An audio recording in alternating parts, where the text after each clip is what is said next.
85, because exactly he hadn't been around since 73, the aura around him kept growing. And so when we had the ISIT in Brighton, I remember everybody was excited, said, you know, Claude Shannon is here. Have you heard? Claude Shannon is here. And I don't know if that is true, but somebody told me that at the banquet where he was officially introduced by Bob McAleese, somebody, a young student who happened to be sitting next to him, he told him, have you heard? Claude Shannon is here. And then I remember the introduction that Bob McAleese made. You know, Bob was very eloquent and dramatic, and he made a glowing introduction, culminating with the words, ladies and gentlemen, here is one of the brilliant scientific minds of our century. And you can imagine the havoc and the applause that followed. It wouldn't die down, you know. And finally, Claude got the microphone, and when things quieted down, he said, this is ridiculous.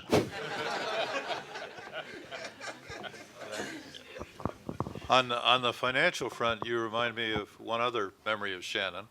I think it was around 1970. People thought he was a great investor, and he had all this theory of investing.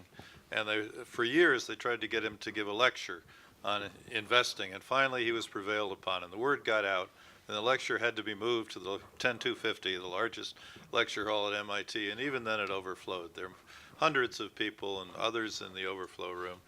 And he gave this fairly mathematical talk, and you could see most of the people wanted him to get to the punchline.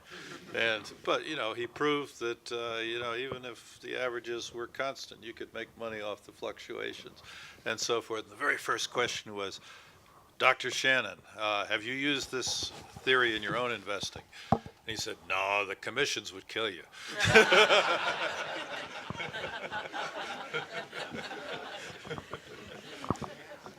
We have any more questions from the audience? Well, you mentioned the bandwagon editorial in general. Well, in the early days, I suppose information theory was related to communication. I mean, it's a mathematical theory of communication. I believe, and I want to hear your opinion, that information theory is much larger than that, and there are many more fields where it can be applicable. So maybe you can comment. Yeah. And where are when you know actually commercially communication is, I don't want to say is a dying thing, but it's been a commodity exactly. We now know how to get to channel capacity, and we know how to do communication. But information theory is much more than communication. And I would like to. Okay. It's an interesting question you raised, because in the 1950s, information theory was seen as a theory of everything. So there was so much hype, and that's really the reason for the bandwagon article. Another article Peter Elias wrote, Information Theory, Photosynthesis and Religion. And of course, that also, it was very negative for us, because then we had this reputation of being shallow, right? Because a lot of these papers that were written around. No, shallow. And cybernetics, you know, also was associated with us, and there was a lot of BS in that. So, so then, in the 1960s, then, you know, there were the great triumphs of coding theory. Finally, there were codes in space, primarily. But already you see in the 1970s, there is this disenchantment, because people are thinking, well, maybe what Shannon predicted, this capacity limit, is science fiction. You would need an enormous amount of computational power that we don't have. And in fact, people were saying, well, maybe the cutoff rate is really what matters. And there is this disenchantment. In fact, you see that some people that were working in information theory go and start working in networks.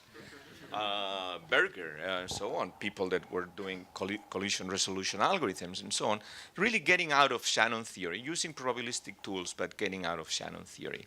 Then the 1980s come, and then, of course, there is the beginning of wireless. Okay, and really, that's really our great triumph. I mean, of course, there is also in the 70s Lempel-Ziv and so on. But in terms of channel capacity, the fact that here there is a problem where you have to save both bandwidth and power, that really puts a great spotlight on the physical layer.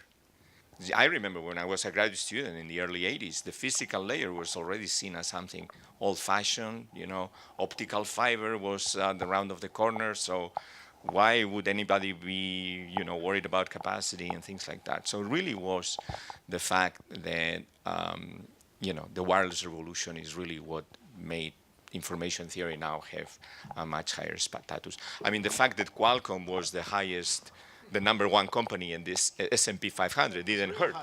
Didn't hurt. So, you know, if you compare ourselves with, say, theoretical computer science, which is also a field that attracts very good minds, their problem is that we care about 10%. For us, you know, saving 10% is big. For them, you know, constants don't matter. And, you know, there is a huge disconnect between theoretical computer science and the real world. And really what we need to keep moving forward is the connection with the real world, the connection with technology. As long as we are, you know, heavily inspired by real problems. But being inspired by real problems doesn't mean that we have to work on messy models that take into account all possible reality. The thing that we know is the toy model. As long as the toy model, we can learn from the toy model, then we can move forward.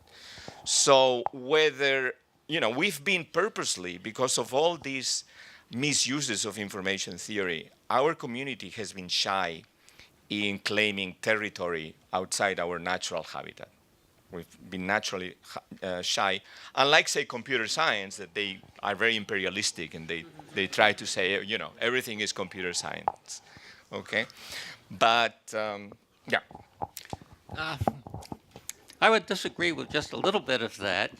I think people have been saying that information theory is dead, at least since 1960, much earlier. And I might have said that, but I never believed it. But except at the same time, I had learned to practice this idea of having multiple ideas in the back of my head. And therefore, when people told me that information theory was dead, I said, fine, I will switch to some other field. But I have a few other things to finish first. And I had quite a few things to finish, and the ideas that kept burbling up were information theoretic. So it wasn't until 12 years later that I started to get interested in networks. After I had done what I could do in information theory, after a while when you work in a field, you get dead on it. So that all of us have this feeling that a field becomes dead after a while.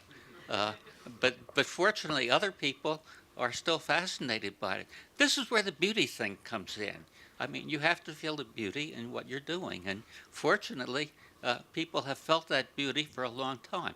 We're a little different from the theoretical, we're a little different, I think, from the theoretical computer science fraternity in the sense that they have the programmers to keep leaning on. And whenever somebody says what you're doing is impractical, they point to something that has been done by programmers. And we somehow are too proud to point at what's being done by industry to justify what we're doing, but that's probably what we should do to unbelievers. If I may add something about this, since I've been working in networking, I must say that the most significant contributions to the science of networking have come from information theorists, which is amazing. Bob being one of them, Jim Massey, even Jack Wolf, and many others have contributed key ideas and cannot be compared with what the so-called networking community has done. So you had a question? Thanks. I would just like to follow up on a few remarks by Jacob about the lecture in 1973 in Ashkelon, where you said that the lecture was okay, and also what Andy said, that we don't remember historical facts perhaps exactly as they have been, and about Sergio's remark, which I interpreted, that his actual span in information theory proper was rather short. I do remember that at the end of the lecture, the first Shannon lecture in Ashkelon, Marty Hellman asked him a question about cryptography. And Shannon then confided that he had done his work in cryptography prior to the 1948 paper. And not only that, that paper, the cryptography paper, appeared in 1949, but the cryptography paper was done in wartime. It had been a classified paper, and that he had gotten the ideas, or the idea of the random coding from his work on cryptography. No. So that means to say that if I may, may I just finish? interject. Yeah, but I'll come. I think it was a very important remark, and I just wanted to mention that from the historical point of view. And often this is so he must have already worked on these matters from the 40s onwards. That's all I wanted to mention. Yeah. So there is this misconception that first came cryptography because the 49 paper ahead was actually written in 45, but then was classified. But Shannon had several opportunities to say that that was not the case. In fact, as I said before, information theory really started in 1939, 1940, when he moved to Princeton. He already was. There is a letter he wrote to Vannevar Bush with some of the kernels of the idea. So he said that his thinking was in cryptography really was contemporaneous with his thinking in information theory. It's not that one came before the other. Okay, so this is something that even though there is the 45 paper, and in fact that's where entropy and the phrase information theory and so on come, that view of the history is not exactly what happened. I think you got a very good view of this history from what Shannon said in this interview with Bob Price, which was done in '82. Shannon was probably fading a little bit then, but he was still sharper than most of us will ever hope to be. And Bob Price was sort of badgering him about other things, but Shannon was very, very clear about when he did various things, how they evolved, and he was quite clear that cryptography was done in a sense contemporaneously with communication theory, but that the communication ideas were always his major interest, and he was more taking what he was gradually doing and gradually understanding there, and then using it on this cryptography problem, which at that point he felt was a far simpler problem. So he wrote that up earlier.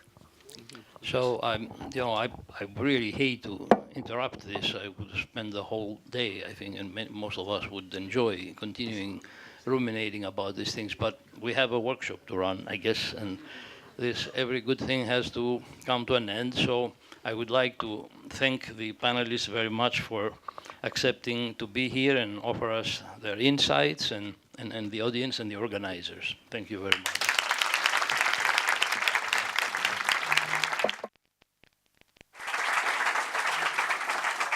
So thank you very much. It was very exciting.